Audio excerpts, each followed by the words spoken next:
राम हरे हरे मुकम करोति बादलं पंगुलं घयतगिरिं कृपातमहं वन्दे परमानन्दं माधवम् श्रीगुरुदिनतारिणं श्रीचैतन्येश्वरं नमः विष्णुपादाय कृष्णप्रेष्ठाय भूतले শ্রীমতী জয় পতাকা সম্মিলিত নামে। তো আমরা শ্রবণ করছি শ্রী চৈতন্য চরিতামৃতম আদিলীলা চতুর্থ অধ্যায় বা পরিচ্ছেদ। তো খুব সুন্দর অতি উন্নত বিষয় এখানে কৃষ্ণদাস কবিরাজ গোস্বামী আলোচনা করছেন। গোপী প্রেমে করে কৃষ্ণ মাধুর্যের পুষ্টি, মাধুর্যে বাড়ায় প্রেম হইয়া মহাতুষ্টি। এটাকে আমরা কালকে আলোচনা করেছিলাম কিভাবে গোপীদের প্রেমে প্রভাবে কৃষ্ণের মাধুর্য বেড়ে যাচ্ছে, মাধুর্য বাড়ছে। মাধুর্য বাড়ায় প্রেম হইয়া মহাকৃষ্টি, সে মাধুর্য মহা আনন্দ দান করে, প্রেমকে আবার বর্ধিত বাড়ায়। মানে কি, মাধুর্যটা প্রেমে প্রেমকে আর অভিবৃদ্ধি করাচ্ছে। অর্থাৎ প্রেমের দ্বারা মাধুর্য, মাধুর্যের দ্বারা প্রেম, হ্যাঁ, বড় হচ্ছে। প্রীতি বিষয়ানন্দে তদ আশ্রয়ানন্দ, তাহা নাই নিজ সুখ বাঞ্ছার সমান। এইসব শ্লোক আমরা শ্রবণ করলাম। তা আজকে যে কালকে আমি বললাম না, এই ধরনের নিষ্কলুষ প্রেম নিজের প্রেমানন্দকে কৃষ্ণ সেবানন্দের প্রতিবন্ধক বলে মনে হয় তখন সে প্রেমানন্দের প্রতি ভক্তের মহাক্রোধ হয়। এই সেন্টেন্সটা ভালো করে বুঝতে চেষ্টা করো। আমরা আগে শুনেছি, কয়েকবার আমি বলেছি, এই ভৌতিক জগতের যে আনন্দ সেটা জড়ানন্দ। এই মর্তলোক থেকে শুরু করে ব্রহ্মলোক পর্যন্ত যত প্রকারের আনন্দ এগুলো সব জড়ানন্দ। তারপরে আমরা শুনলাম জড়ানন্দের শ্রেষ্ঠ হচ্ছে ব্রহ্মানন্দ। যারা জ্ঞানীরা নিরাকার ব্রহ্মতে প্রবেশ করছে তাদের আনন্দ হচ্ছে ব্রহ্মানন্দ। ব্রহ্মানন্দটা অতটা শ্রেষ্ঠ নয়, যেহেতু সেখানে কোনো আনন্দ নেই। যদি আনন্দ নেই তাহলে ব্রহ্মানন্দ কেন বলা আছে? না, দুঃখের অনুপস্থিত রূপক আনন্দ।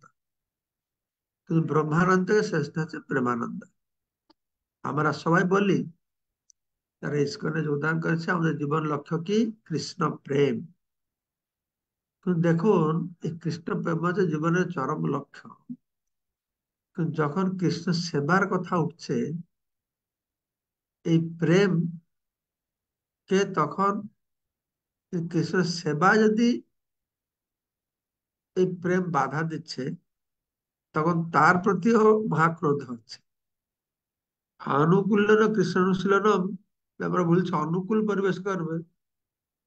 আমি যে ধর্ম কর্ম না, ধর্ম ধর্ম বিচার না করে কি, হ্যাঁ, আমার প্রেমানন্দ হচ্ছে বা না হচ্ছে তারও বিচার করবে না।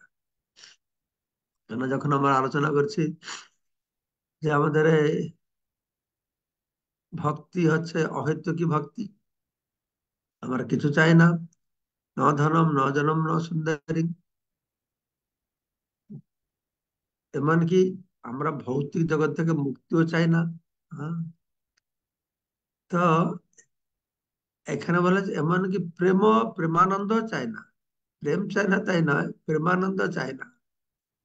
কেউ বলবে তোমরা ভক্তি করছো তো আনন্দ পাওয়ার জন্য, কি আনন্দ? না, প্রেমানন্দ। এখানে বলা হচ্ছে যে নিষ্কলুষ প্রেমটা কত শ্রেষ্ঠ, মহান, যে এই প্রেমানন্দ যদি সেবানন্দের প্রতিবন্ধক বলে মনে হয়, তো প্রেমানন্দের প্রতি ভক্তের মহাক্রোধ হয়। তো সেটা প্রতিষ্ঠা করতে ভক্তের সম্বন্ধে থেকে একটি শ্লোকানে উদ্ধৃত করা হলো, অঙ্গস্তম্ভ আরম্ভম উত্তুঙ্গয়স্তম প্রেম আনন্দং দারুক ন অভিনন্দতং কংসারি। হ্যাঁ, কংস অরাতে বিজনে जेन साक्षात অক্ষদিয়ান অন্তবায়ু ব্যাধি।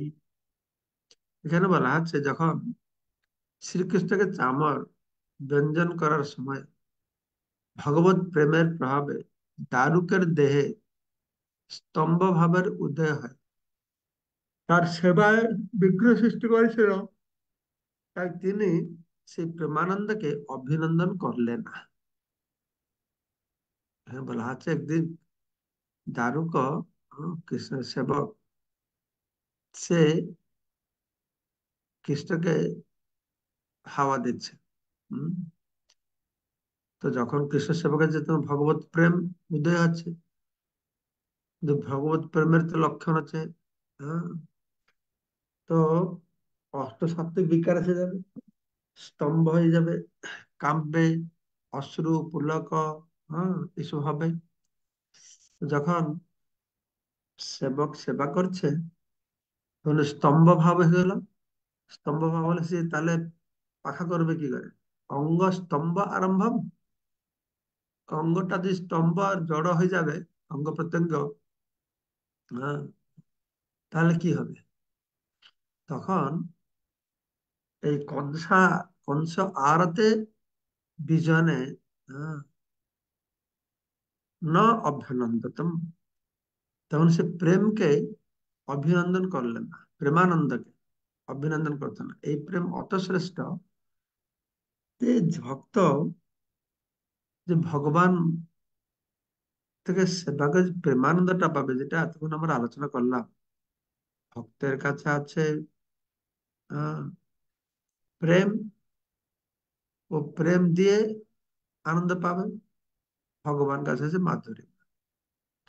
কিন্তু ভক্তের কাছে ভগবানকে আনন্দ দেওয়াটা অত গুরুত্বপূর্ণ হয়ে গেছে যে ভগবানকে প্রেম দান করলে ভক্তের যে আনন্দ হয় সেটাকে পর্যন্ত সে পরিত্যাগ করছে।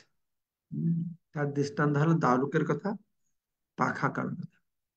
আরেকটি দৃষ্টান্ত ভক্তের সম্বন্ধে দেওয়া হয়েছে যে গোবিন্দ প্রেক্ষণ আক্ষেপী বাষ্পপুর অভিবর্ষিণম উচ্চৈ অনিন্দত আনন্দম অরবিন্দ বিলোচনা।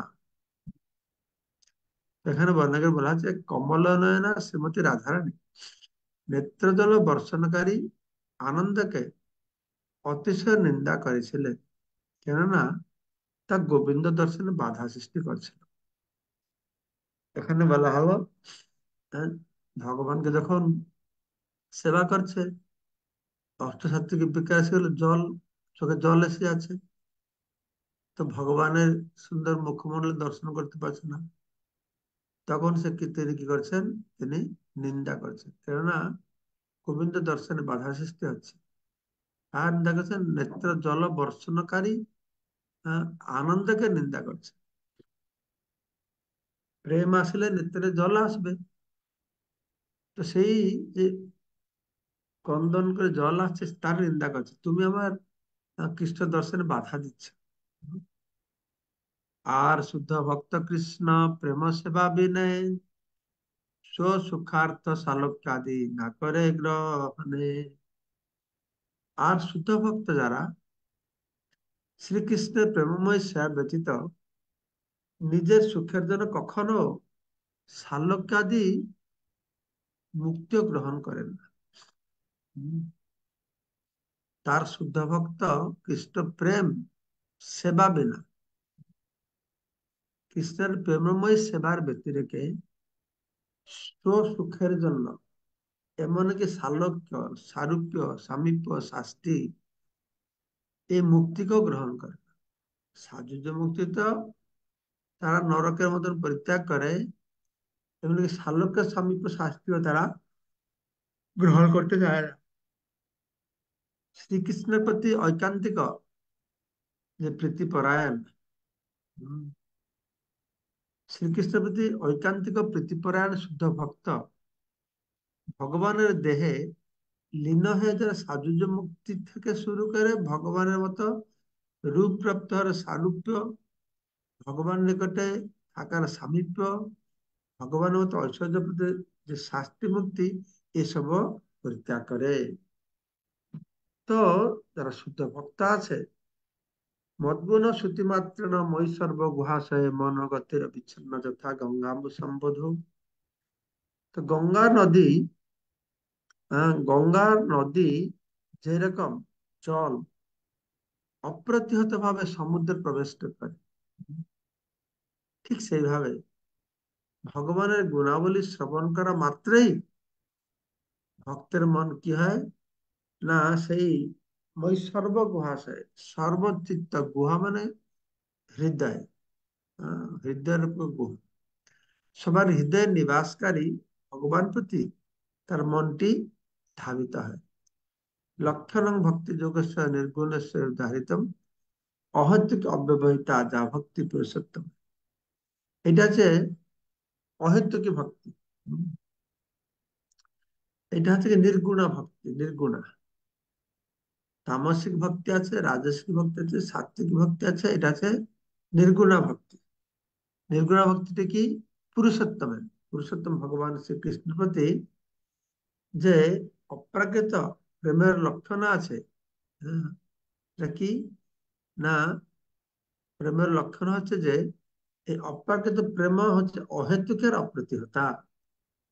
সেজন্য বৈপুংসা পরধর্ম যত ভক্তের থেকে যে অহেতুক অপ্রতিহতা যত আত্মা সুপ্রতিহতি, আত্মার স্বরূপের মধ্যে ধর্ম, আত্মার প্রসন্নতা হবে। সেজন্য এখানে বর্ণনা করা হলো যে সেটি হচ্ছে ভগবান কৃষ্ণের প্রতি অপ্রাকৃত প্রেম। ভাগবত যেন বলা হয়েছে যে ভক্ত তাকে মুক্তি দিলেও নেবে না যদি সেখানে কৃষ্ণ সেবা না থাকে। সালোক্য, শাস্তি, সামীপ্য, সারূপ্য, সামীপ্য, একত্বম অপি উত দীয়মান ন গৃহতি, দিলেও নেবে না বিনা মত সেবনম জানা।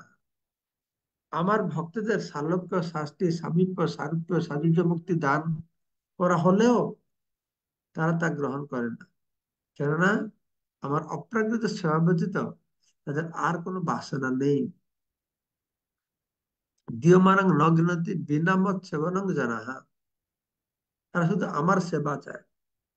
অর্থাৎ সেখানে যদি সেবার সুযোগ না থাকে তাহলে এই প্রকারের মুক্তিও তারা চায় না। এটা ভাগবত থেকে বলা হয়। তো আবার শ্লোক দিয়ে বোঝানো হচ্ছে মত সেবয়া প্রতিতং তে সালোক্য আদি চতুষ্টয়ম ন ইচ্ছন্তি সেবয়া পূর্ণা উত অন্য কাল বিপ্লুতম। তো ভগবানের সেবার প্রভাবে সালোক্য আদি চতুষ্টয় বলা হল। মত সেবয়া প্রতিতম, এটা ভাগবতের কথা। তাহলে ভাগবতে 5 প্রকারের মুক্তি কথা বলা হয়েছে। 5 প্রকারের মুক্তির কথা বলা হয়েছে স্বর্গ। কিন্তু এখানে বলা হলো কি, তো শালক্কাদি চতুষ্টয় মত সেবয়া প্রতীতম, শালক্কাদি চতুষ্টম ন ইচ্ছন্তি, তারা চায় না। আগে সাজুজ্য লোকটিকে নিয়ম কথা বলা হয়েছিল। একত্বম অপিউত, শালক্য আছে, ষষ্ঠী আছে, সারূপ্য আছে, সামীপ আছে, একত্বম মানে সাজুজ্য। দিলেও নেবে না আমার সেবা না থাকে। হম, সেভাবে তার কোনো বাসনা নেই। কিন্তু এখানে বিশেষ করে চতুষ্টয়,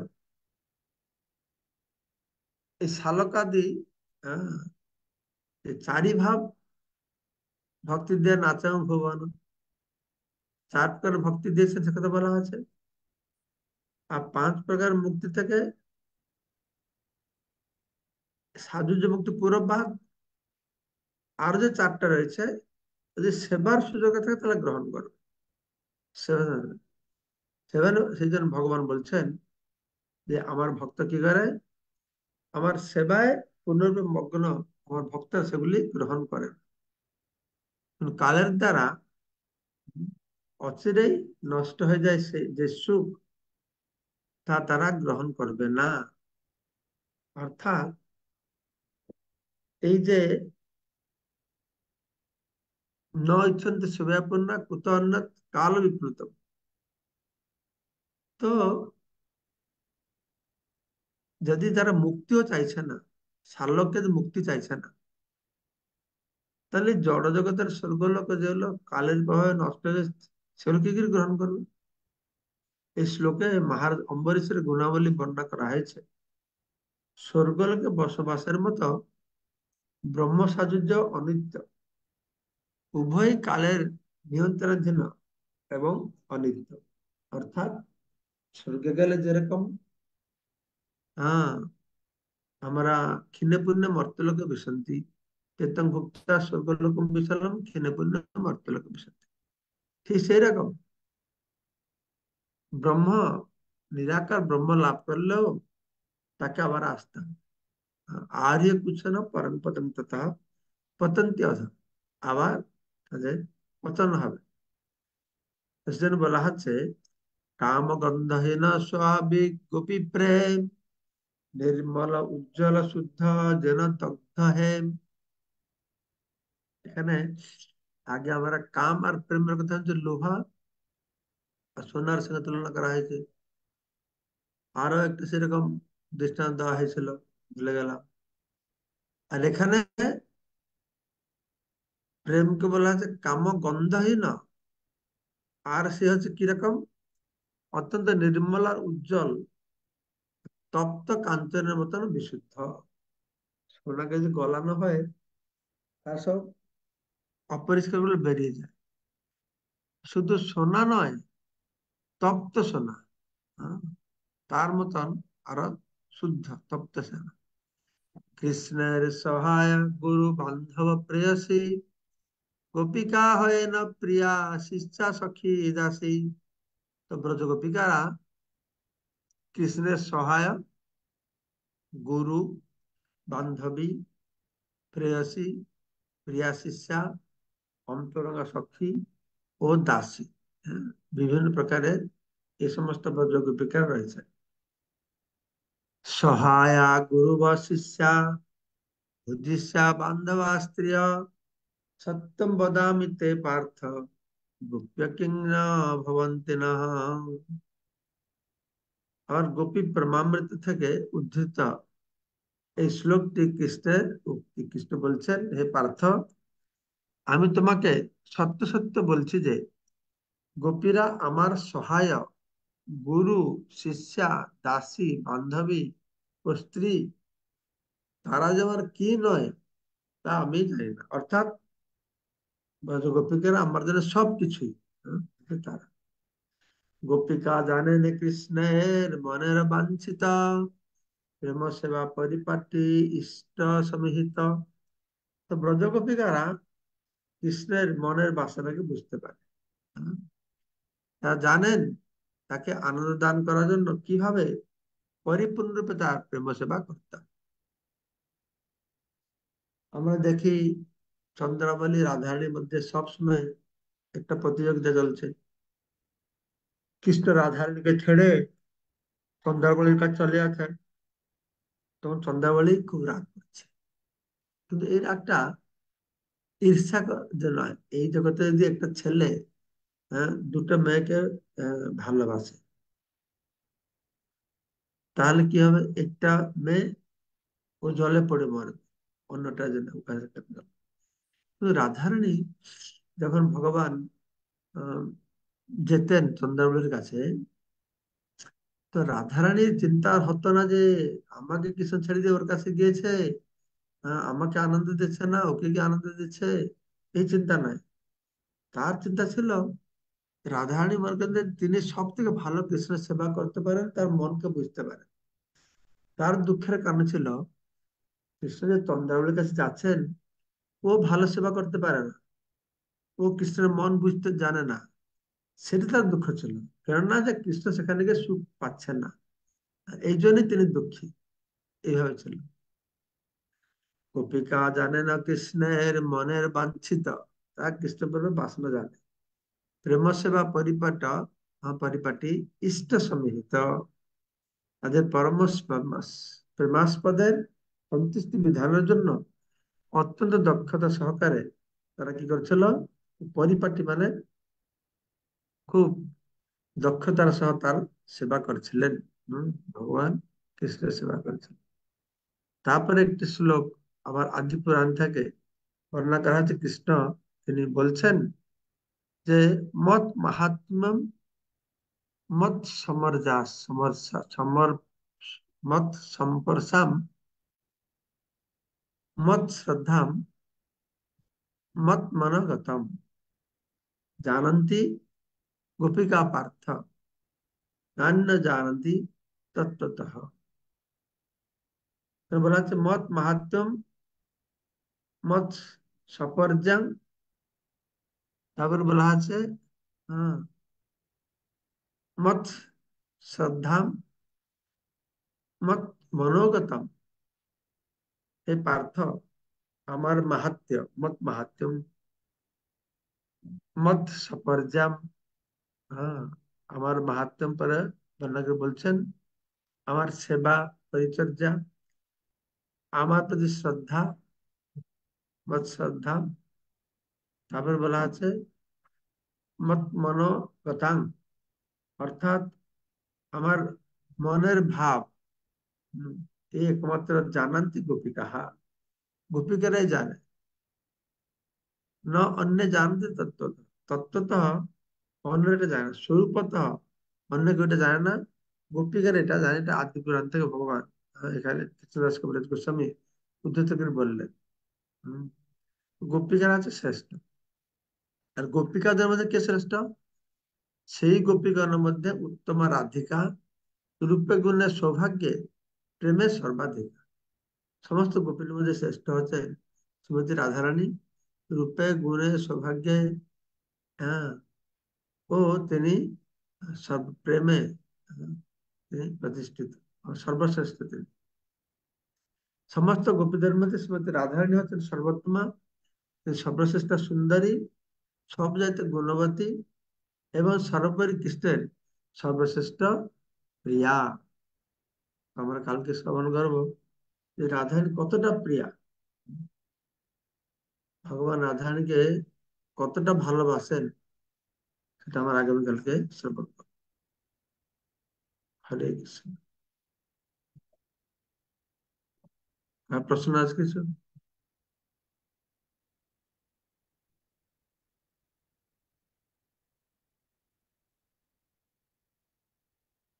বলুন ব্রজগোপী রাধিকা মাতাজি।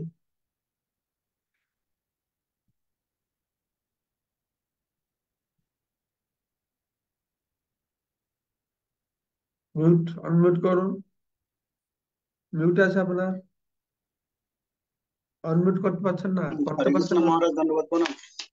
হ্যাঁ, বলছি হরে মহারাজ, কৃষ্ণ। হরে কৃষ্ণ মহারাজ, ধন্যবাদ প্রণাম। বলছি মহারাজ, কি হচ্ছে 196 197 শ্লোকটা আজকে পড়া হয়নি। ওই দুটো শ্লোক আজকে হওয়ার কথা ছিল।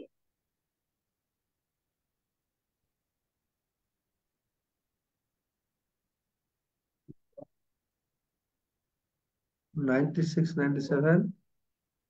হ্যাঁ মহারাজ। ও 96 হওয়ার কথা ছিল আজকে। হ্যাঁ হ্যাঁ হ্যাঁ মহারাজ। ও, আমি পয়েন্টে চলে গেছি। তো এই শ্লোকে বলা আছে এটি আহ আসল রূপ স্তবমালা থেকে নেওয়া হয়েছে। হ্যাঁ, এটাই ছিল যে বন থেকে ব্রজে ফিরে আসছেন যে কেশব, তাকে আমি ভজনা করি। তিনি স্মিত হাস্য ও নৃত্যশীল কটাক্ষ রূপ শত শত ভঙ্গিমার দ্বারা প্রাসাদের ছাদের উপর থেকে ব্রজ গোপিকাগণ কর্তৃক কর্তৃমধ্যে পূজিত হয়েছেন। সেই গোপিকাদের স্তন স্তবকে ভ্রমরতুল্য তার নয়নে ক্রান্ত ভাগ বিচরণ করছে। এটা একটা গভীর আহ প্রেমের কথা বর্ণনা করা হয়েছে। রূপ গোস্বামী বর্ণনা করে বলছেন যখন কৃষ্ণ ফিরে আসছেন, এখানে বলা হচ্ছে আমি সেই কৃষ্ণকে ভজনা করি। মানে কৃষ্ণের যে আমরা শুনেছি শান্ত দাস সখ্য বাৎসল্য মধুর, মধুর রসে সখিয়া রয়েছে, পরকিয়া রয়েছে। তো পরকিয়া হচ্ছে শ্রেষ্ঠ। তো ভগবান ভক্ত বলছে আমি সেই কৃষ্ণের ভজনা করি। হম, যে কৃষ্ণ যখন ফিরে আসছেন গোচারণ থেকে। হুম, আর তিনি কি করছেন, তার স্মিত হাস্য কটাক্ষপাত করছেন শত শত ভঙ্গিমার দ্বারা। আর সেখানে কি করছেন, গোপিকারা তার কি করছেন, ছাতের উপরে তাকে পূজা করছে। প্রাসাদের ছাতের উপর থেকে গোপিকা গান কর্তৃক মধ্যে পূজিত হচ্ছে। তো এটা বর্ণনা করে তারপরে বলা আছে, আর এক গোপী প্রেমের স্বাভাবিক আরে চিহ্ন, প্রেমের স্বাভাবিক চিহ্ন যে প্রকারে হয় প্রেম যে কামগন্ধ। প্রকারে কামগন্ধ। এই শ্লোকে মনে হয় যে একটি, এটা কাম বাসনা, কিন্তু এটা কাম বাসনা নয়। কিভাবে কাম বাসনা নয় সেটাই বর্ণনা করা হলো, যে আমি বললাম যে গোপী প্রেমের কাম গন্ধ, যেরকম কামের গন্ধ নেই, কাম থেকে আনন্দ পাবে কি, প্রেমানন্দকে পর্যন্ত তারা পরিত্যাগ করছে। তাদের একমাত্র আনন্দ হচ্ছে কি না, কৃষ্ণের আনন্দ, সেটা বর্ণনা করা হয়। আবার ব্রজগোপী মাতাজি বলুন।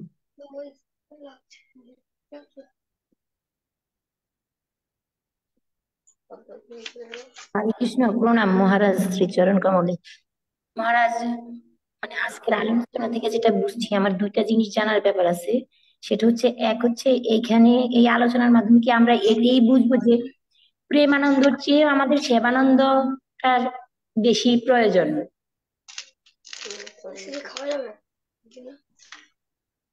আমরা কি এটা বুঝবো যে ভগবানের সেবায় আমাদের। যদি যদি প্রেমানন্দ ভগবত সেবায় বাধা হয়, তখন ভক্ত বলে প্রেমানন্দ তুমি অপেক্ষা করো, আমি ভগবানের সেবা করো। অর্থাৎ এটা বোঝানো হচ্ছে, ভগবানকে সেবা করে আনন্দ দেওয়াটা ভক্তদের আরো গুরুত্বপূর্ণ, অত গুরুত্বপূর্ণ, সেবায় যদি বাধা হয় তাহলে প্রেমানন্দ পর্যন্ত সে উপেক্ষা করে। এটা হলো কথা। আরেকটা ব্যাপার হচ্ছে মহারাজ, সেটা হচ্ছে যে আমরা 171 নম্বর শ্লোকে জেনেছি যে ভগবান আমাদের সেবা গ্রহণ করে না। তো এখানে আরেকটা হচ্ছে, আমাদের কৃষ্ণ প্রেম লাভ করতে হবে। তো কৃষ্ণ প্রেম লাভ করতে হলে ব্রজগোপিকাদের দাসের অনুদাসের অনুসরণ করে আস্তে আস্তে আমরা সেবা করার মাধ্যমে সেই স্তরে পৌঁছানোর চেষ্টা করব, কিন্তু আমাদের সেই যোগ্যতা নেই। তো আমরা যেহেতু আমাদের সেবা কৃষ্ণ গ্রহণ করে না, আমরা কি এই মনোভাব নিয়ে সেবা করব যে গুরু মহারাজ সেবা করছেন, আমি তার কাজে কাজে সহযোগিতা করছি মাত্র? হ্যাঁ, সেটাই তো আমাদের তো এই ভক্তির রাস্তাটা হচ্ছে আনুগত্য। আমরা কেউ কি ঘোড়া ডিঙে ঘাস খায় করি না। আমাদের সবার মনোভাব থাকা দরকার, আমি যা করছি গুরু মহারাজের সাহায্য করছি ভগবানের সেবায়। এই পুরো সিস্টেমটাই তাই। আমি কালকে বলেছিলাম, রাধারানী সেবা করছেন, উনি একমাত্র সেবা করছেন, আর সখীরা তাকে সাহায্য করছে, সখীদেরকে গোপীরা সাহায্য করছে, গোপীদেরকে আহ, গুরু মহারাজ তার সিদ্ধ স্বরূপ থেকে সাহায্য করছে।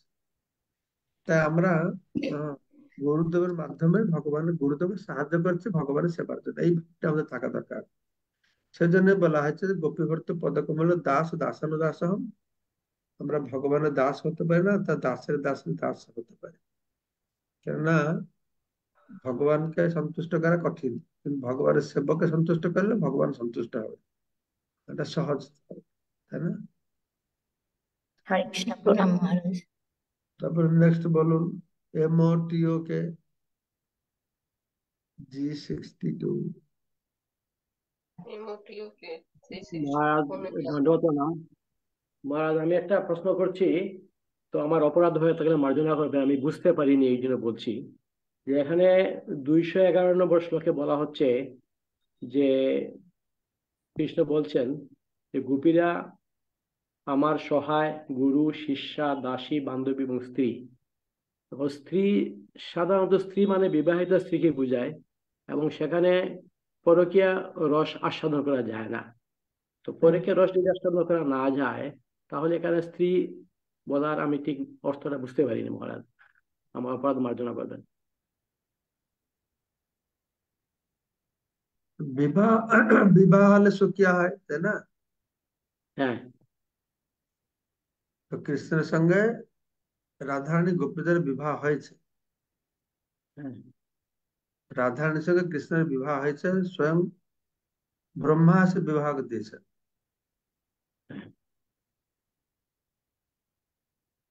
কৃষ্ণের সঙ্গে সমস্ত গোপীদের বিবাহ হয়েছে, যখন কৃষ্ণ ব্রহ্ম বিমূঢ় লীলার সময় প্রতি ঘরে ঘরে ছিলেন, গোপ বালকদেরকে ব্রহ্মা লুকিয়ে রেখেছিলেন। তো পূর্ণমাসী বললেন, যেটা খুব ভালো মুহূর্ত আছে, তোমাদের সমস্ত মেয়েদের বিবাহ দিয়ে দাও। এই বিবাহ কৃষ্ণ হয়েছে, সেজন্য তারা তারা স্ত্রী। কিন্তু আচ্ছা। পরকীয়া রসটা আস্বাদন করবার জন্য জগৎবাসীকে এটা জানানো হয় না, জানলে তো পরকীয়া রসটা আস্বাদন হতো না। হ্যাঁ, ঠিক ঠিক তারা তারা স্ত্রী। ঠিক, মহারাজ বুঝতে পেরেছি এবার। দণ্ডবত। গুরুনেশ গৌর প্রভু।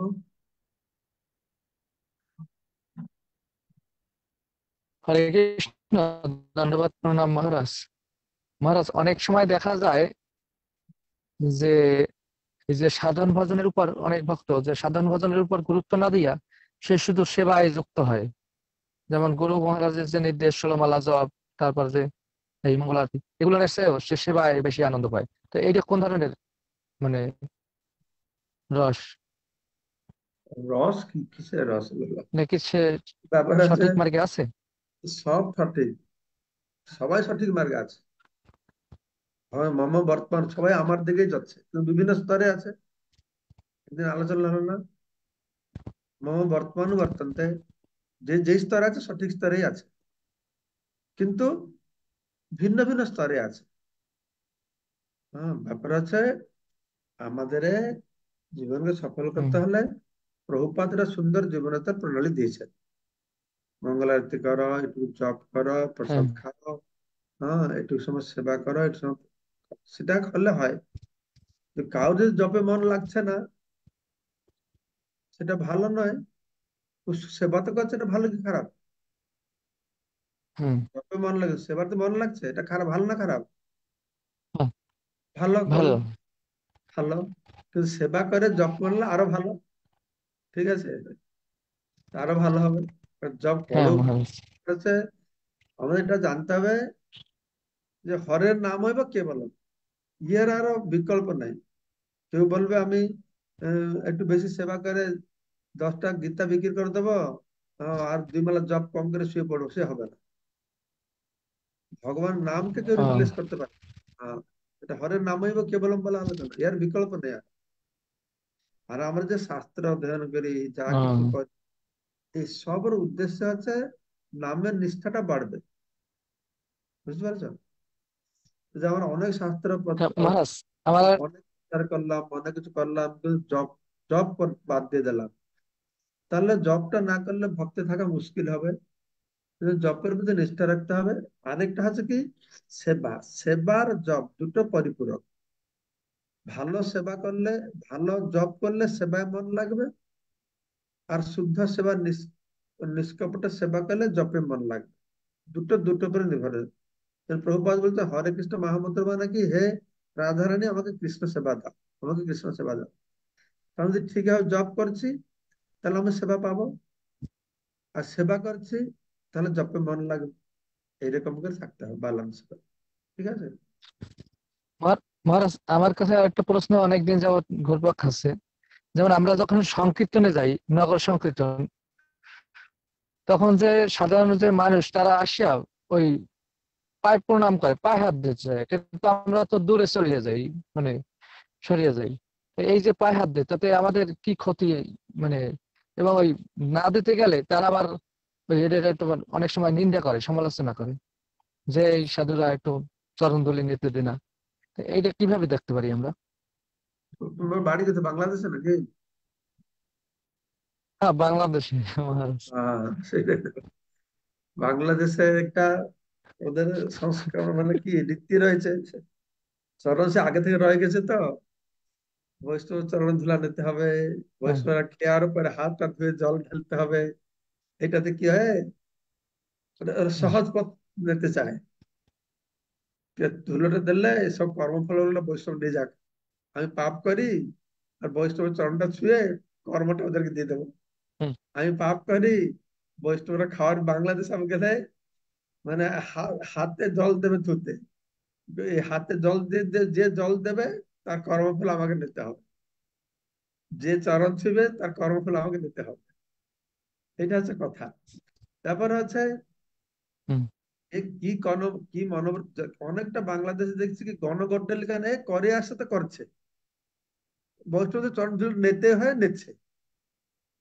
এই একটা ওদের বাংলাদেশের একটা মানে আগে থেকে সংস্কৃতি রয়ে গেছে তো, এই সংস্কৃতির ধাঁচায় সেই ধারটাকে ফলো করছে। তো ভাবটা কতটা আছে আমি জানি না, বুঝতে পারছো? সেরকম ভাব থেকে ভালো হবে। যার চরণ তারা ছুঁইছে তারও নির্ভর করে সে যে সে পাপকে জীর্ণ করতে পারবে কিনা। যদি সেও শুদ্ধ ভাবে নাম করছে ভজন করছে তাহলে পাপকে জীর্ণ করতে পারবে। যদি শুদ্ধ পাপ ভজন না করছে তাহলে তার প্রভাব তার উপর পড়বে চরণ ধুলি নিলে। সেই জন্যই ভক্তরা কোনো সময় চরণ ধুলি নিতে দেয় না। সেই জন্য আরেকটা আছে যে বৈষ্ণবদের উচ্ছিষ্ট চরণ ধুলি নিলে ওদের পারমিশন নিতে হয়।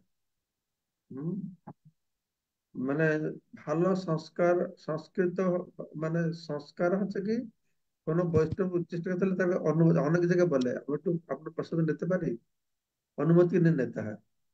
আবার আরো ইয়ে হলে দেখো, যেরকম নিত্যানন্দ প্রভু, রঘুনাথ দাস দূরে দূরে দাঁড়াচ্ছেন, কাছে আসতে চাইছেন, তাকে ধরে জবরদস্ত তার মাথার উপরে চরণটা রাখছে। এটা হলো কৃপাটা পাওয়া। আর জোর জবরদস্ত করে পা টেনে টেনে দিকে মাথায় লাগিয়ে দেওয়া, এতে কিছু পার্থক্য আছে না পার্থক্য নেই? হ্যাঁ, হ্যাঁ, আছে পার্থক্য। সেটা বুঝতে হবে। আমি কি আচ্ছা, কোনো আছে পার্থক্য মহারাজ। সন্তুষ্ট করেছেন মুগ্ধ হয় আমার উচ্ছিষ্ট দেখছে চরণ, তার একটা প্রভাব পড়বে। আর জোর জবরদস্ত টেনে টুনে চেড়ে হেঁচড়ে একটা চরণ ধুলি নিয়ে নেবো অসভ্যের মতন আমি দেখেছি অনেক সময়। সে 200-300 লোক আছে পা টানে এ করে ঠেলে ঠুলে, এরকম পরিক্রমা সে মালা, সে মালাটা দেবে যে 50-100 লোক এসে মালা চাপিয়ে দেবে। যার মাথায় মালা চাপাচ্ছে সে তো নিঃশ্বাস বন্ধ হয়ে গেছে। এই একটু বাংলাদেশের এই সমস্যাটা রয়েছে, তার বুঝে না। যাকে ভক্তি করছে তার ভিতরে দেখবে না, সে মরুক, সে কষ্ট পাক। এই উপরে উল্টোটা, কৃষ্ণ, আমি মরে কৃষ্ণ সুখে থাকবো সেটাই, গুরুদেব মরুক আমি সুখে থাকিনি বাবা। বুঝতে পারছি জিনিসটা? হ্যাঁ। এই জন্য বাংলাদেশে যায় দেখছি হ্যাঁ, আমি এরকম, মানে এইরকম হয় গুরু মাসে লাঠিতে পিটায় আবার ওদের। হ্যাঁ, পিটালে বলে হ্যাঁ গুরুদেব কৃপা পেয়ে গেল, ওরা আরো ধরে গুরু মাস বিরক্ত হচ্ছে, গুরু মাস কষ্ট হচ্ছে, এটা কেউ দেখতে চায় না। না, আর গুরু মাস বিরক্ত লাঠিতে বলে আরো গুরু মাস কৃপা পেয়ে গেলাম, আর গুরু মাস আরো হয়রান করে। এগুলো একটু বুঝতে হয়, বুঝতে পারছো? এগুলো বুঝতে হয়। এটা বিপরীত, ঠিক যা বর্ণনা আছে তার ঠিক বিপরীত আছে, তাই না? ঠিক না? নেই? কি বলছো তুমি? হ্যাঁ, তাই আমরা মহারাজ, গুরু ঠিক বা আছে। বিদ্যা, হ্যাঁ, আমার সুবিধাটা দেখছি আমি কি করে পেয়ে যাবো, এটা তো হবে না বলো, এটা তো মনে হয় হবে না, কিছু কিছু পাবে না সে লোক। ঠিক আছে। জয়ানন্দ প্রভু।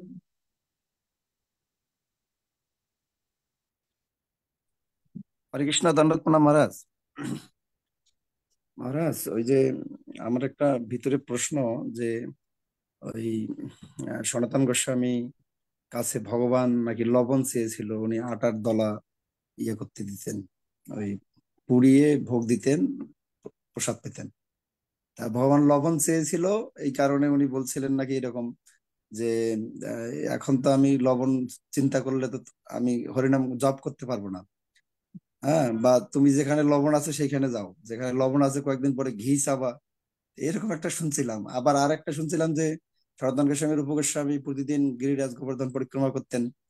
তা ভগবান স্বয়ং এসে অনেক বলতেছেন যে তোমাদেরকে গিরিরাজ পরিক্রমা করতে হবে না, আমি তোমাকে দিচ্ছি এই গিরিরাজের টুকরা, তুমি এটা পরিক্রমা করো। মানে এটা এই এই এই এই গিরিরাজ গোবর্ধনের টুকরাটা নাকি এখনো রয়েছে নাকি শুনলাম কোন এক মন্দিরে। এবং ওনারা উপেক্ষা করছেন, ভগবান লবণ চাচ্ছেন, এই বিষয়টাকে উপেক্ষা করছেন। আবার এইখানে গিরিরাজ পরিক্রমা করতে যাচ্ছেন, সেখানে কষ্ট হবে ভক্তের, এই কারণে ভগবান বলছেন যে তোমরা এটা পরিক্রমা করো, তাতেই হয়ে যাবে। এটার মাধ্যমে মহারাজ আমরা আজকে যেরকম যে সেবানন্দ বিঘ্ন হচ্ছে বিধায় মানে প্রেমকে উপেক্ষা করছেন ভগবান, এই বিষয়গুলোকে আমরা কিভাবে দেখবো মহারাজ?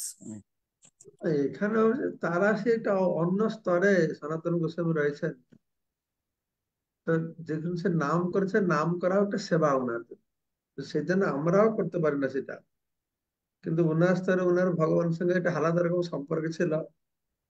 তো সে ভজনের শ্রেষ্ঠতা দেখাচ্ছেন, বললে হোক যে ভগবান চলছে আমাকে একটু লবণ দিচ্ছে না, তো বলছে "আর আজকে লবণ চাইছে, কালকে চিনি চাইবে, আমি ভজন করবো না, তোমাকে দেবো"। সেটা আমরা কি বলতে পারি? আমাদের কাছে আসবে কোনদিন কৃষ্ণ? আসবে চাইতে, লবণ চাইতে আসবে? তোমার কাছে আসবে কৃষ্ণ যে তুমি লবণ দিচ্ছ না, একদম হবে না। সেই স্তরে গেলে তার আলাদা রকম অনুভূতি। তার মধ্যে ভগবান, ভগবানের নাম তো ভগবান থেকে অভিন্ন না, নাই? হ্যাঁ, হ্যাঁ, অভিন্ন। এই নামে অত মগ্ন হয়েছে, তো সেটাকে হয়তো শ্রেষ্ঠ মনে করছেন। তো তোমার কথাটা, তোমার প্রশ্নটা হচ্ছে, আমরা বলছি যে সেবাটা অত মহান যে প্রেমকে উপেক্ষা করছে, তাই না? হ্যাঁ, তো এখানে যে সেবাকে উপেক্ষা করছে, তাহলে আমাদের বুঝতে হবে যে হরিনাম জপটা অত মহান, ও ভগবানের সেবাটাকে উপেক্ষা করছে। তো সেই স্তরে নামে সেরকম রুচি আসক্তি যারা এসে গেছে হয়তো করতে পারে। আমরা কি, আমাদের কপাল হবে কৃষ্ণ আসবে বলবে আমাদেরকে? আমাদের জন্য তো কৃষ্ণ আসবে বললে তাড়াতাড়ি দৌড়ে আমরা তাকে ভালো করে চিনি মিশ্রি দেবো, খাওয়াবো। আমরা তো কৃষ্ণকে দেওয়ার জন্য চিনি মিশ্রি যে খাওয়াবো, তো আমরা কৃষ্ণকে দেওয়ার জন্য দৌড়াবো কি? আমার তো নিজের টেস্ট অনুসারে বানিয়ে কৃষ্ণকে দিচ্ছি।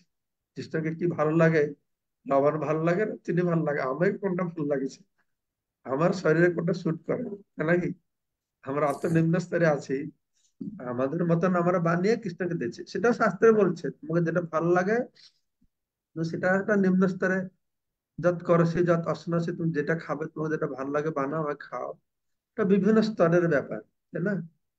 একটা স্তরে আমরা আমার মতন সুন্দর করে বানিয়ে এটা কৃষ্ণকে দিচ্ছি, হ্যাঁ, কর্মফল থেকে মুক্তি হয়েছে। আর একটা স্তরে আহ আহ, কৃষ্ণ যেটা চায়, কৃষ্ণ যেটা ভাল লাগে, আমি সেটা দিচ্ছি। আরেকটা স্তর হয়ে গেছে, কৃষ্ণ চাইলেও বলছে আমার একটু সময় নেই, আমি একটু জপে, কিন্তু আমরা যদি বলো কোন কোন সেবার জন্য ডাকবে কেউ, আমি হয়তো জপমালা জপ করছি, তো বলা হলো আরে এখানে একটু মন্দিরে ঝাড়ু দিতে হবে, না না সনাতন গোস্বামী তো সেবা না করে, কৃষ্ণ চাইছিল, না না আমি জব ছেড়ে যাব না, যেন আমি তো সেইটা যেমন ফলো করি। যে আমাকে হয়তো গুরুদেব বলছেন বা গুরুদেব বলছেন বা কোনো আমার অথরিটি বলছে, আমি জব করেছি বসে, কোনো অর্জেন্ট একটা কাজ আছে, না না আমি যাবো না, আমরা সনাতন গোস্বামী তো সেবা করে না, জপে মন লাগিয়েছিল। যে সনাতন গোস্বামীর জপে মহান, আমাদের ব্যাপারে মত সেরকম নয়। সেবারে যেন আমি উঠে যাবো না, অন্য নিজের কাজ করে উঠে চলে যাবো তখন, তাই না? হবে না? নেই, তো এগুলো ঠিক সব আছে। বিচার করে দেখতে হবে। ঠিক আছে, আমি জানি না ঠিক এরা অন্য কোনো অর্থ থাকতে পারে, আমি যেটা বুঝলাম সেটা তোমাকে বলছি। ঠিক ঠিক আছে। আছে। ঠিক আছে, দণ্ডত প্রণাম অশেষ মহারাজ। ধন্যবাদ সবাইকে। বাঞ্ছা কল্পতরুভ্যশ্চ কৃপা সিন্ধুভ্যেব চ পতিতানাং পাবনেভ্যো বৈষ্ণবেভ্যো वैष्णवेभ्यो च पतितानां पावनेभ्यो वैष्णवेभ्यो नमो नमः।